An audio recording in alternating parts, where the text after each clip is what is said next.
Welcome to the show, Bite the Bullet with Jose. I bring to you Dr. Bill Hybels, the senior-most pastor of Willow Creek Community Church, one of the most influential church the world has been looking to, what's happening there and what God is doing in this church. Enjoy the journey with me even as I interview Dr. Bill Hybels. Welcome to the show, Bite the Bullet with Jose. The whole world has been talking about Willow Creek Community Church. It's such a beautiful thing that people are talking about. But while I was reading, you were just 20 years old. A professor just explained about the Acts 2 church. And I remember reading after the class when he beautifully, pictorially talking about Act 2 church, you went back to your car and kept your hand on this steering and you wept and wept. Please tell me what exactly happened at that moment. Yeah. Well, my professor had a profound effect on my life because he actually described to me for the first time what a church could be, what a church should be.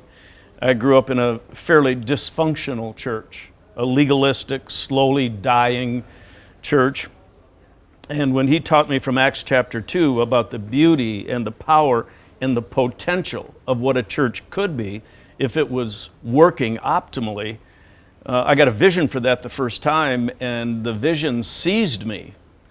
And it had both an intellectual effect on me and a very powerful emotional effect on me, because I thought that would be about the greatest thing in the world, would be to build and present to God what a church could be.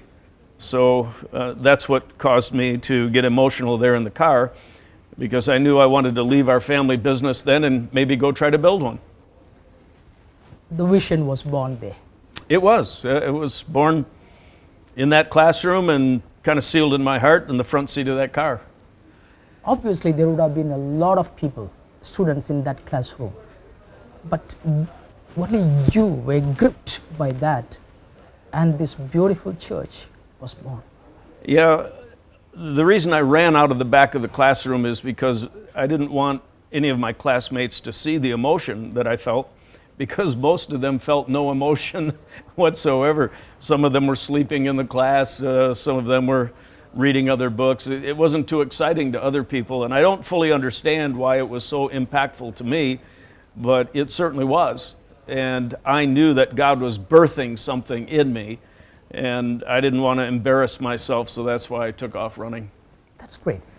See, there would have been plenty of students sitting and listening to the same teaching and the same way that the professor explained, but I believe that at that point of a time, there was something within you, or something God found in you, that made the profound difference than the other people. What is that God found in you? I don't know. I think some of those moments have to be chalked up to mystery.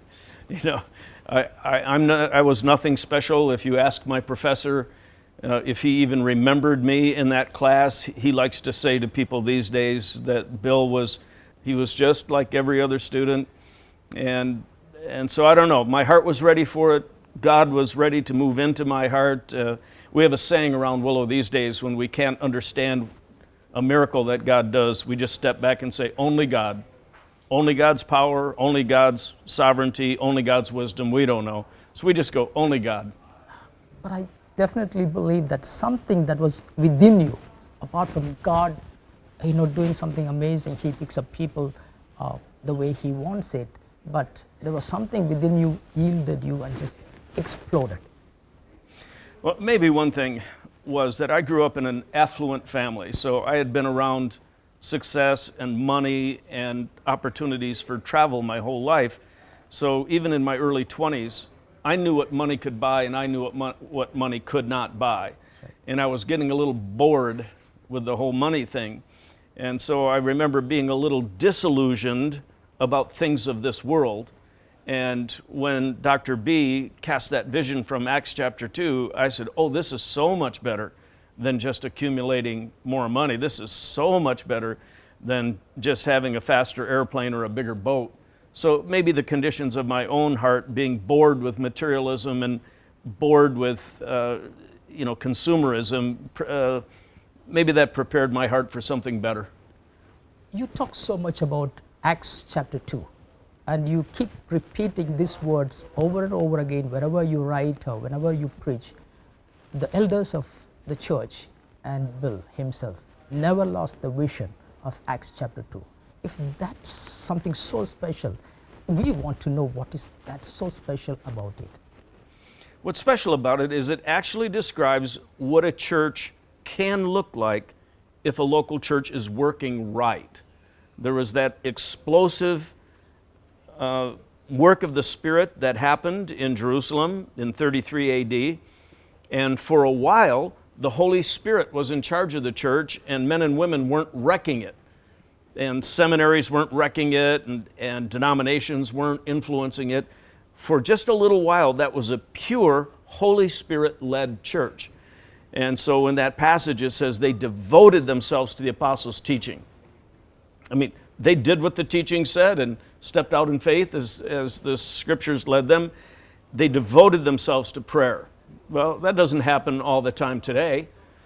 They devoted themselves to fellowship. They devoted themselves to communion. And Acts 2, 44 and 45 says, they had all things in common, and they sold their property and possessions to make sure no one in the church lived with any ongoing need. I mean, that blew our minds. They met in the temple courts joyously. They met in each other's homes with gladness and sincerity of heart. They wanted to get into biblical community with each other, take their masks off, be sincere and vulnerable with each other. It says they worshiped with a sense of freedom, and they conducted themselves in such a way that the leaders of the city respected them.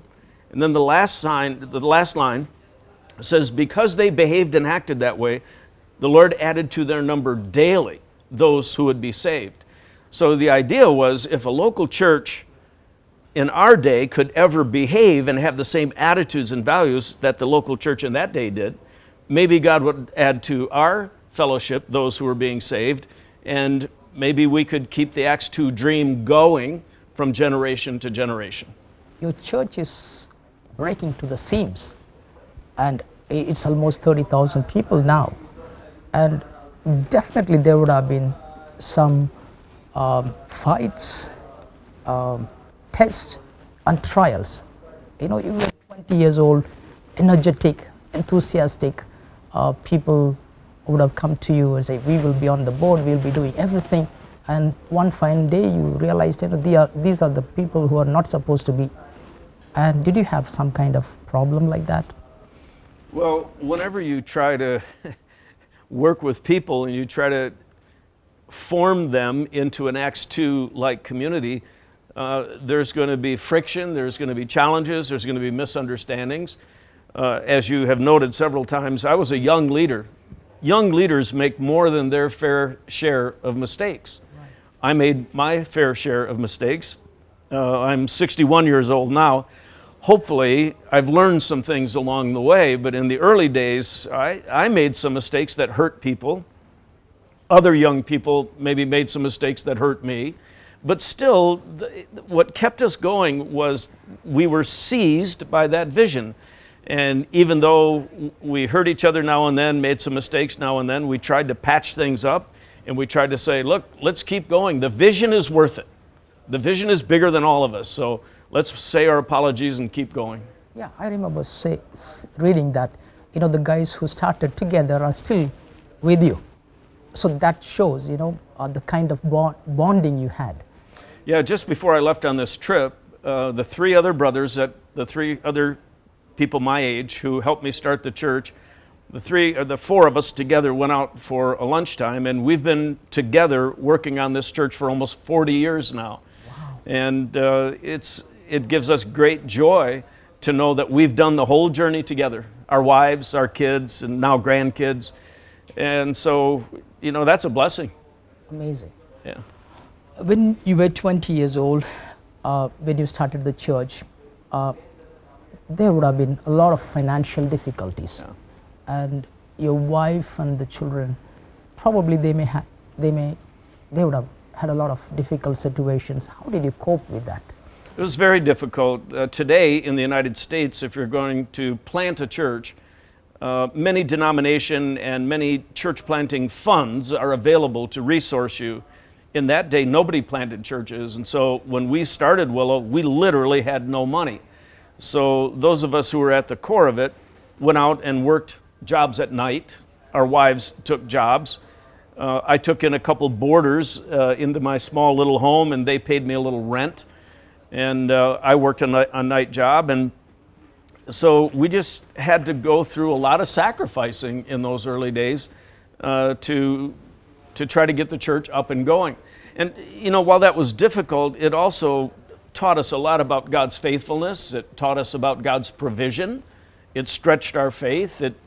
It reminded us how important the vision was. So while I hope there's not a season of sacrifice like that around the corner anytime soon, it did some good things in me spiritually. It did some good things for my marriage and for our family. When you talk about the first 5 years, you say it's messy, confusing, and complex. Yeah, it's that and even worse. The real true time of testing, if you plant a church, is really the first 5 years. If you can survive, you know, all of the chaos surrounding a church plant and can make it 5 years, there's a good chance you'll make it beyond there. But you know, when you're first starting a church, some people run and say, I want to be a part of it, and 3 months later they're gone. Yes. And then there are other people who say, hey, I'll help support, and they give one check, and then their support disappears. That's right. And so there's a lot of sorting out that you have to do. And then people who you didn't think could step up and play key roles, they step up and play very key roles. And they surprise you on the positive side. So you're surprised on the negative side, surprised on the positive side. Meanwhile, you're experimenting with how to do services and how to launch ministries. So yeah, it's a pretty intense time, and yet you learn a lot. Boy, your learning curve is very steep in the first 5 years. That's right. When you're so inexperienced, when people come in, say, there is a tendency and a temptation who are rich and famous. You know, we like to take them on board, and they say, I want to be on board. And how do we really wade through those temptations and put the right people at the right place? Well, the Bible in the book of James speaks pretty clearly about being careful about partiality. Right. In fact, it actually says that if you show someone special attention because they're wealthy or famous, there's some strong warnings in the Bible about doing that. So what we just tried to do is when wealthy people or famous people came into our church, we treated them pretty much the same as we treated anybody else. And we said, are you willing to be a fully devoted follower of Christ? Are you willing to put a serving towel over your arm and join us as we build this church? And if they said yes, we said, great, join us. If they said, I'm too good for that, or I'm too famous for that, we said, it's okay. You can attend our church, but you know, if you're going to become a part of the leadership core, you have to put a serving towel over your arm. You have to join us in doing the kinds of things that servant leaders do. So some of them opted in and some of them opted out. We were always kind to them, but we didn't chase them around and try to get them to join us. That makes me feel quite uncomfortable. Wow, that's great, because what we see today, if there is, they forget about the biblical principles, and the church needs to grow. That will be their main focus. So anyone famous, anyone rich, if they are believers, be on board.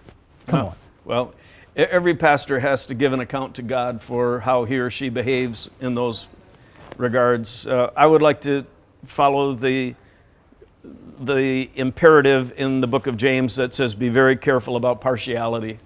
That's a very, very good thing that I think every pastor has to learn, and I'm glad that you have gone through that and you've got the victory. And Just from a practical standpoint, sometimes when a celebrity joins your church, you think that's a big deal. But if that celebrity ever misbehaves, or if that celebrity ever gets mad and leaves the church, well, then you have to deal with that too. it affects everyone. Exactly. So I tend not to pay much attention and just expect them to behave in a Christ-like fashion and join with us. And if they want to, under the right set of circumstances, great. If they don't, there's other churches they can be a part of, and that's just fine. Great. I was very excited about the study that you made, the Reveal study. Yeah. I just wonder how many pastors will allow themselves to go through that Reveal study. But you took a risk and you did that. Of course, initially there was a lot of confusion and things like that, but that is, I believe it is yielding fruit today. Yeah, I think we had right motives. Our church was very successful, and a lot of people really held us in high esteem. In our hearts, we were asking the question, could we be doing better? Could we be serving our own congregation better? And we said, well, how can we find out if we could serve the congregation better? Well, let's come up with a survey tool, Right. and let's ask people which programs in the church really serve them, what kind of teaching really helps them to grow, what programs and initiatives in the church are worthless, but we think they're helpful. That's right, yeah. And so we put a lot of money into a very sophisticated surveying tool, Right. and asked everyone to participate in it. And some of the results we got were thrilling to us, because they said, these few ministries are fantastic. Right. They're really helping us grow. Then they said, these, well, some are good, some are bad. And then they said, some of the things you're doing aren't helping us at all. Oh, And we had to say, really? And then we had to have conversations, and we learned a lot out of that. So I would do it again well, we've done it 3 or 4 more times since then. So see, we cannot please everyone every time, but people expect us to be men pleasers. So how do we deal with that? yeah, well, let me be real careful. We weren't asking our congregation if we were pleasing them. The question we were asking is, what are the things we're doing in this church that move you toward full surrender to Christ? Great. Tell us what we're doing that forms Christ deeply in you. Because if that's what's happening, we want to do more of that. And if we're doing some things that don't help you grow spiritually, why are we doing them? So we did not ask people, it was not, like a hotel survey.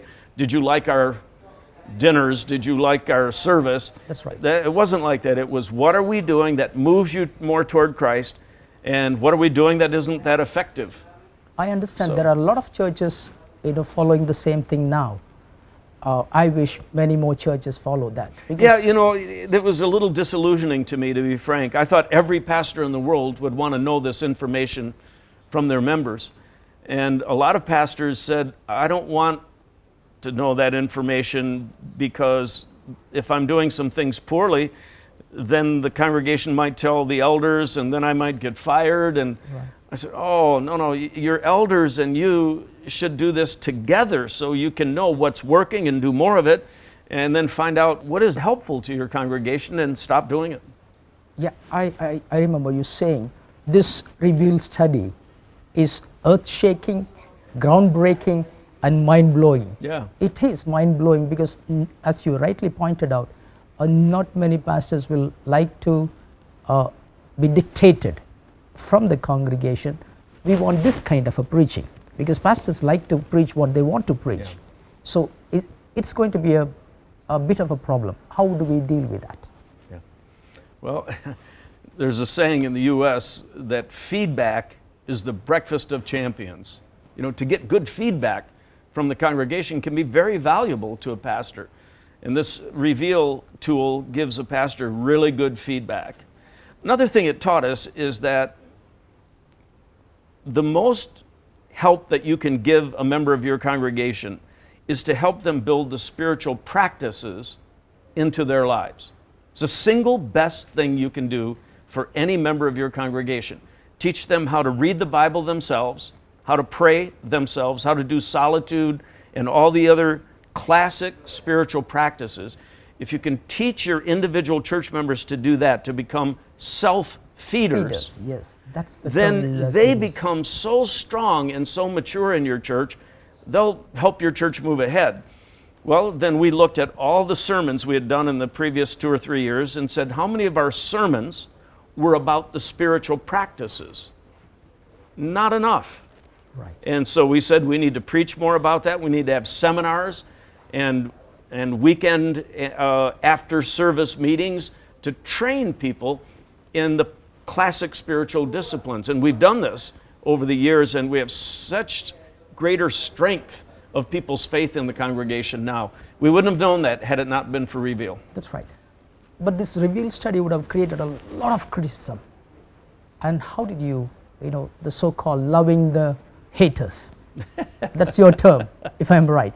I don't know that I said that, but I think every time you're criticized, the first thing we should do is consider, where is the criticism coming from? Right.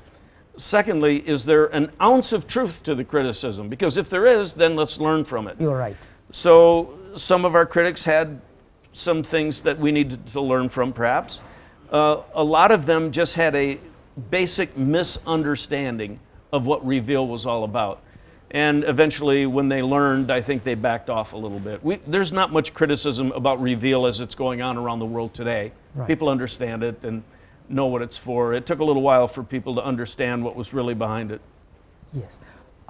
You are you like high challenge and high speed and high risk. It's about you. Could this be one of those reasons that the church is growing so steadily and so rapidly? A church never just drifts into a healthier state. A church has to be challenged to a healthier state. It has to be lifted, taught, inspired, admonished into a higher state. So I think it's generally true, if a church is well fed, if a church is well led, if a church is lovingly challenged to a higher level, I think a church will probably move in a healthier state. So, yeah, that probably helps a little. Right. I have heard a statement saying a leader cannot lift his congregation higher than where he stands. Yeah, I think that's pretty true. Everyone who listens to a pastor is asking the question the whole time, does he really believe this? Does he really live this? Does he hold these convictions to the tip of his toes, all the way to the core of his being? And if the answer to those questions is yes, then the person who's listening says, maybe I ought to take them more seriously. But if a pastor is cavalier about these kinds of things and doesn't express deep conviction, I think the people in the church get cavalier about it and don't hold deep convictions either. That's great. Do you remember any situation you faced in the last 37 years, 40 years? 38. 38 years. You felt like quitting because of the situation that you faced? There have been, I would say, 4 or 5 times when I felt defeated and discouraged and misunderstood or tired. Right. Where I really did get in a dangerously low state emotionally, and I'm not proud of that. I think had I been doing self-care and self-leadership better, I wouldn't have gotten in those states. But church work is not for the faint of heart. You're right. If you are really trying to build a church that gives honor to God, the scriptures tell us that all the forces of evil are working 24/7 against us. And, so that's a pretty stiff form of opposition. And if you lead decade after decade after decade, my general rule of thumb is if you're leading really aggressively to try to build a church that honors God, about every 7 years something's going to happen. I just call it the 7-year issue. Critical staff members will leave. someone in the congregation you thought was going to support you in the vision, they move away or get angry with a sermon and break off from the church. Or you have a family crisis, a son that is ill, or a spouse that gets cancer. There's so many things that can happen that add to the weight of the burden of building a church. And so, over 38 years, I've had 4 or 5 very difficult eras that required a little deeper level of prayer and just barely hanging on to my calling. Right. And in each of those cases, by God's grace, He allowed me to endure. And when I look back on those times, I got stronger in some ways through those eras. I don't wish them for my future. I don't wish them on any other pastor. But the scripture says sometimes God takes what was meant for evil and He turns it into good. That's right. Yeah. And in our weakness, sometimes He can take that weakness and turn it into a kind of strength that you can't get any other way. So that's part of the territory. It comes with the territory, and I'm pretty surprised, when pastors try to hide this kind of emotional problems. You are very transparent. You want to let it know to the people and say, this is where I was and I came out of it. You can. I mean, that's one of those things I personally liked, the way you're transparent and the way that you're forthcoming and say, this is what I am. And how that happens, why people don't do that. Remember Jesus in the Garden of Gethsemane, He turns to His followers and He says, my soul is grieved to the point of death. He said, I'm just being honest with you guys, this is not my best day. Right. And He said, it would mean a lot if you would come forward with me and pray, because I'm having a tough time here. Another time, Jesus was so tired, He said, we need to go over to the other side of the Sea of Galilee. Let's get in a boat. And I can't help you row. I can't help you sail. I have to go to sleep. I'm so tired, I got to sleep in the bottom of the boat. I learned that from the ministry of Jesus. He was transparent. And He said how He felt. And, He got frustrated with His disciples. He said, have I been with you so long and you still don't understand this? Please, guys. Please, Well, He was always the one I was trying to emulate. And I always wanted to be as transparent as was wise. Some people get so transparent that they reveal too much, and they can hurt their spouse, they can hurt their family, they can embarrass the congregation. I think there's a line there. Yeah. But I think to generally say to the congregation, I'm a person just like you are. I face the same trials and temptations. I live with the limitations of a human body that only has so much energy. My emotions are like yours.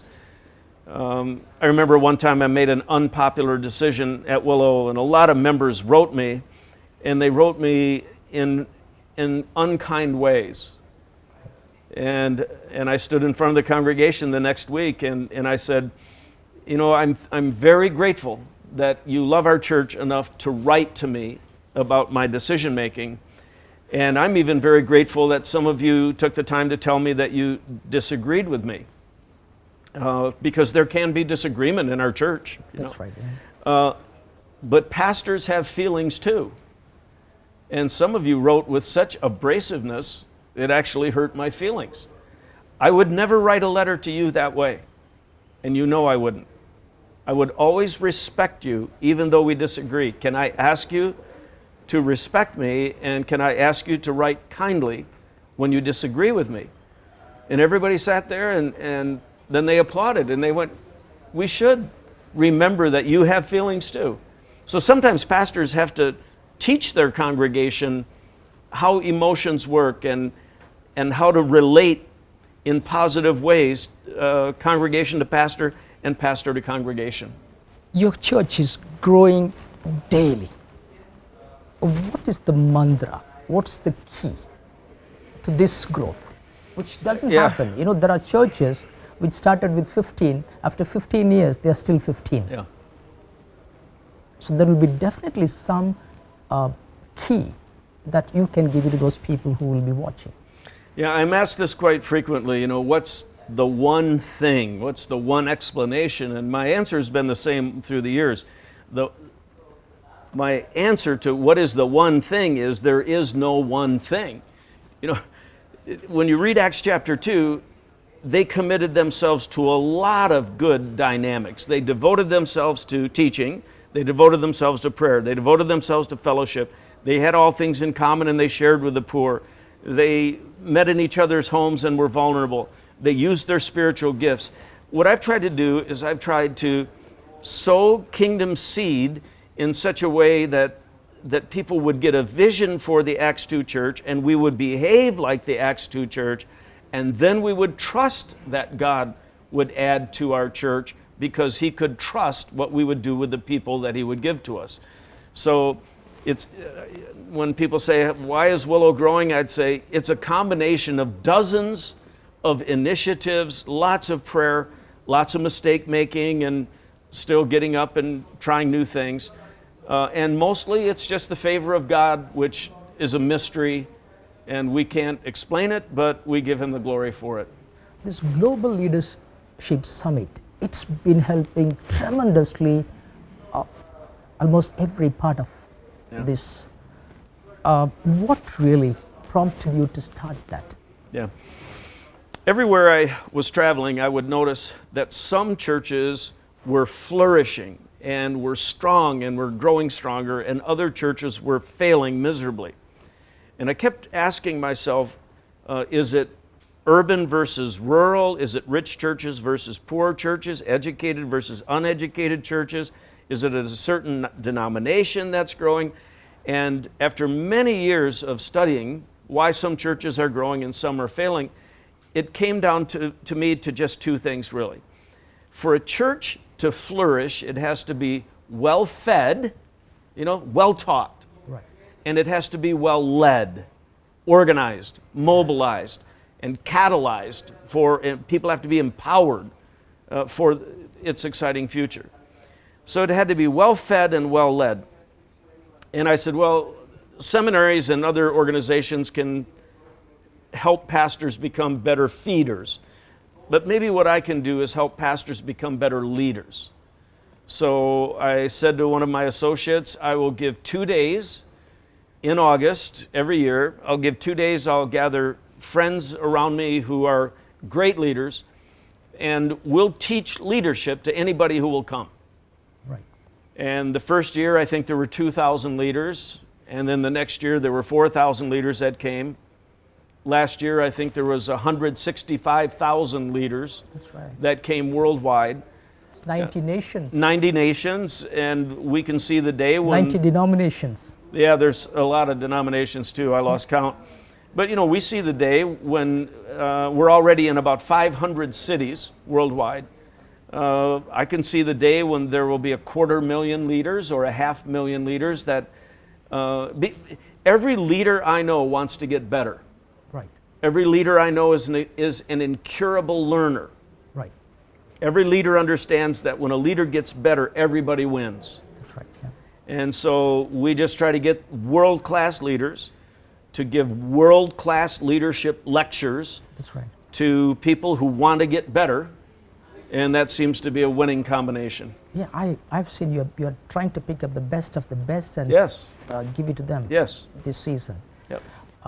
There is a tendency of dynastic rule in the Christian circles. What do you say about that? What kind of rule?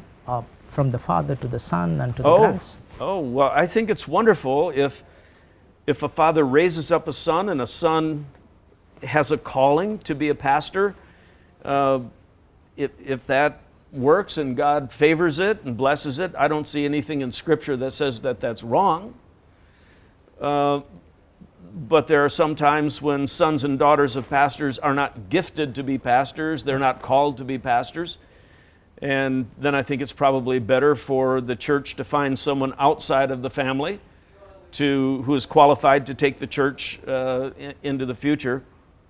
But I think succession planning is one of the most important challenges facing That's the my next- contemporary. Yeah, it's a That's very my big next challenge. question. See, there are pastors who hold on to the chair till they are 80 or till they are about to die. But as I understand, you have started your succession plan a few years ago.